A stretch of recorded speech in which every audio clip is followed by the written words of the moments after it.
Hi friends, please subscribe to Amravati Media and press the bell icon for more latest updates. వైద్య కళాశాలలపై కూటమి plan boomerang. అధికారాన్ని అడ్డం పెట్టుకుని 10 వైద్య కళాశాలలను పీపీపీ విధానంలో అప్పగించాలని చంద్రబాబు సర్కార్ నిర్ణయించడం తీవ్ర విమర్శలకు దారితీసింది. వైఎస్ జగన్ హయాంలో 17 వైద్య కళాశాలల్ని తీసుకురావడం, వాటిలో 5 చోట్ల భవన నిర్మాణాలు పూర్తి చేయడం, తరగతుల్ని కూడా ప్రారంభించడం అందరికీ తెలిసిన సంగతే. అలాగే పులివెందల, పాడేరులలో 10% నిర్మాణ పనులు మాత్రమే పెండింగ్లో ఉండగా ఈలోపు అధికార మార్పిడి జరిగింది. పాడేరులో అడ్మిషన్లు ప్రారంభించారు. అయితే పులివెందల మెడికల్ కళాశాలకు 50 సీట్లు కేటాయిస్తూ ఎన్ఎంసీ అనుమతి ఇచ్చినా వద్దని కూటమి సర్కార్ లేఖ రాసిన సంగతి అందరికీ తెలిసిందే. మిగిలిన మెడికల్ కళాశాలలు వివిధ దశల్లో నిర్మాణాల్లో ఉన్నాయి.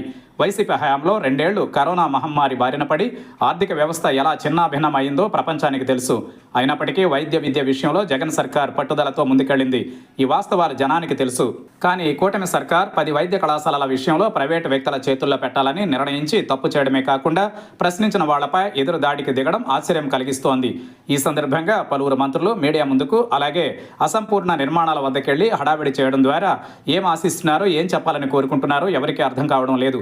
ఇలాంటి చర్యలన్నీ తమకు మరింత నష్టం తెస్తాయనే గ్రహింపు లేకపోవడం విడ్డూరంగా ఉంది. అనంతపురం సభలో మెడికల్ కళాశాలలపై సీఎం చంద్రబాబు చేసిన కామెంట్స్ ఆయన్ను అభాస్పాలు చేశాయి. ఆ మరుసటి రోజు హోంశాఖ మంత్రి వంగలపూడి అనిత మీడియా ముందుకొచ్చి పవర్ పాయింట్ ప్రజెంటేషన్ ఇచ్చారు.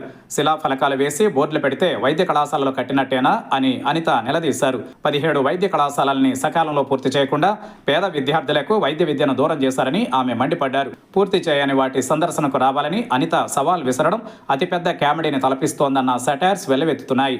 కరోనా లాంటి విపత్కర పరిస్థితుల్లోనూ జగన్ సర్కార్ 7ంటిని పూర్తి చేయడం అద్భుతమే. మిగిలిన వాటిని కూటమి సర్కార్ పూర్తి చేయాల్సిన బాధ్యత ఉందని పాలకులకు ఎవరు చెప్పాలి అనే ప్రశ్న ఎదురవుతోంది.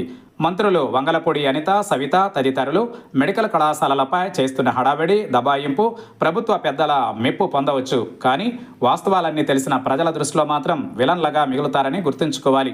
అసంతృప్తిగా ఉన్న కళాశాలలను చూడడానికి రావాలని అనిత సవాల్ విసరడం ప్రపంచ 8వ వింత.